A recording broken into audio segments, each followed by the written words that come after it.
नमस्कार फ्रेंड आपण मानकु आउ एक नुआ वीडियो को बहुत सारा स्वागत। आसंतु आजर वीडियोटी आरंभ करिबा।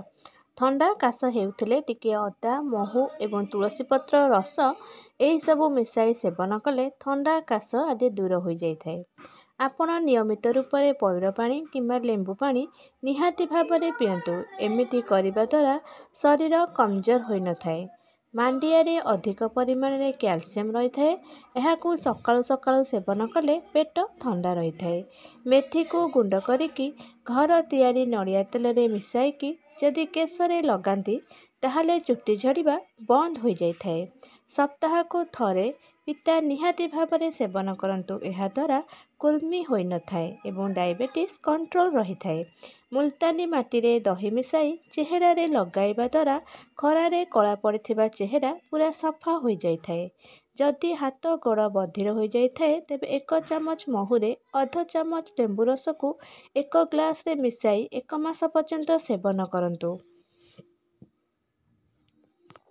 प्रतिदिन अध घंटा निहाती भाबरे एक्सरसाइज करंतु। एमिति करिबा द्वारा आपनकु केबे भी रोग हेबो नाही।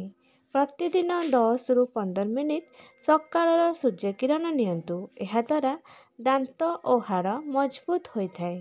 जुआणी और अदार सेवन निहाती भाबरे करंतु। एहा द्वारा शरीरर जंत्रणा और गैस आदि कम होई थाए।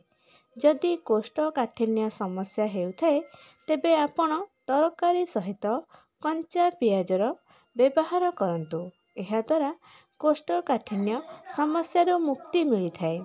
जदि आपणकर लो बीपी थाए तेबे आपण पानी रे लूण पकेइकी स्नान करंतु।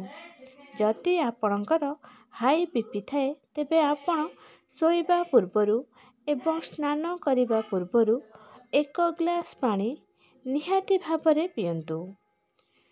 आपण मानकु ए वीडियोटी किपरि लागिला आपण माने निश्चिंत मते कमेंट करी जणाइबे। पुणी देखाबो आउ एक सुंदर वीडियो रे। रहिली जय जगन्नाथ।